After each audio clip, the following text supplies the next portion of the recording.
आज हम पढ़ेंगे सेलुलर रेस्पिरेशन के बारे में। ये क्या होता है और कैसे होता है। फूड के डाइजेशन के बाद में ग्लूकोज मिलता है और ग्लूकोज ब्लड की हेल्प से सेल में पहुंच जाता है।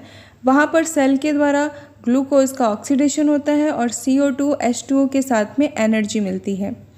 हम सिंपली वे में कहें तो ग्लूकोज का ब्रेक डाउन करके एनर्जी रिलीज़ करना ही सेलुलर रेस्पिरेशन कहलाता है। एनर्जी हमें ATP के रूप में मिलती है और ATP को हम एनर्जी की करेंसी भी कह सकते हैं। सेलुलर रेस्पिरेशन एक कैटाबॉलिक रिएक्शन है। ये रिएक्शन ऑक्सीजन की प्रेजेंस में भी हो सकती है और अब्सेंस में भी हो सकती है। सेलुलर रेस्पिरेशन के 2 टाइप्स होते हैं, एनारोबिक रेस्पिरेशन और एरोबिक रेस्पिरेशन। इसके प्रोसेस को देखने के लिए सबसे पहले हम देखते हैं ग्लूकोज के 6 कार्बन होते हैं। उनमें ग्लाइकोलिसिस की प्रोसेस होती है, जो कि ग्लाइकोलिसिस की प्रोसेस साइटोप्लाज्म में होती है, जिससे हमें प्रोडक्ट के रूप में पायरुवेट के 2 मॉलिक्यूल्स मिलते हैं और एनर्जी के रूप में हमें 2 ATP और 2 NADH मिलता है। वैसे तो हमें 4 ATP मिलते हैं, लेकिन 2 ATP उसमें यूज़ हो जाते हैं। पायरुवेट बनने के बाद में यहाँ पर 2 प्रोसेस अलग अलग होती हैं।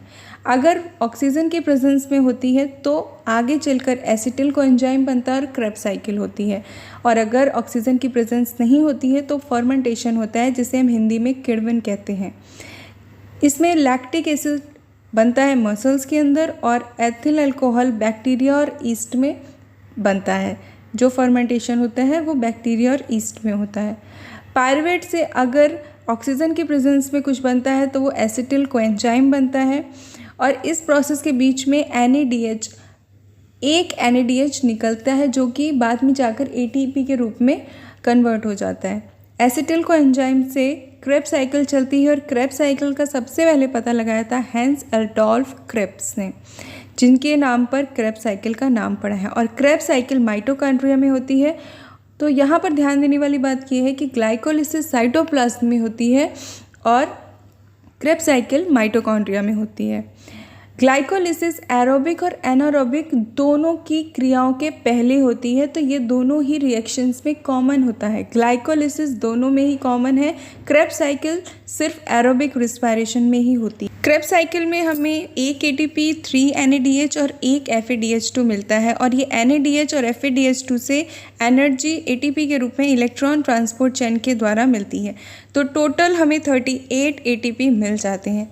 ये कैसे मिलते हैं, इनका क्या कैलकुलेशन है, वो हम आगे देखते हैं। Calculation of ATP। सबसे पहले 1 NADH के बराबर 3 ATP होते हैं और 1 FADH2 के बराबर 2 ATP होते हैं। सबसे पहली प्रक्रिया होती है ग्लाइकोलिसिस की, जिसमें हमें 4 ATP और 2 NADH मिलते हैं, जिसमें से 2 ATP यूज़ हो जाते हैं। फाइनली मिलता है 2 ATP और 2 NADH। इसको कैलकुलेट करते हैं, NADH को ATP में कन्वर्ट करते हैं, तो हमें 2 × 3 करना होता है, तो 6 ATP मिलते हैं। 6 ATP और 2 ATP मिलकर बनते हैं 8 ATP। सेकेंड प्रोसेस होती है पायरुवेट से जब एसिटिल कोएंजाइम बनता है। ग्लाइकोलिसिस का फाइनल प्रोडक्ट होता है पायरुवेट, जो 2 मॉलिक्यूल्स बनते हैं, और उन 2 मॉलिक्यूल से 2 एसिटिल कोएंजाइम बनते हैं, जिससे हमें इस प्रोसेस में 2 NADH मिलता है। 2 NADH को अगर हम ATP में कन्वर्ट करते हैं तो 2 × 3 ATP से हमें मिलते हैं 6 ATP। फिर प्रोसेस होती है एसिटिल एक एसिटिल कोएंजाइम एक क्रेब्स साइकिल को कंप्लीट करता है, तो हमें 2 एसिटिल कोएंजाइम जो होते हैं वो 2 क्रेब्स साइकिल को कंप्लीट करते हैं। तो फाइनली हमें एनर्जी के रूप में मिलता है 2 FADH2, 2 ATP, 6 NADH। अगर हम एक को ही कैलकुलेट करते हैं तो हमारा 2 ATP 1 FADH2 से मिला, 1 ATP है। 3 NADH को हम ATP में कन्वर्ट करेंगे तो 3 × 3 = 9।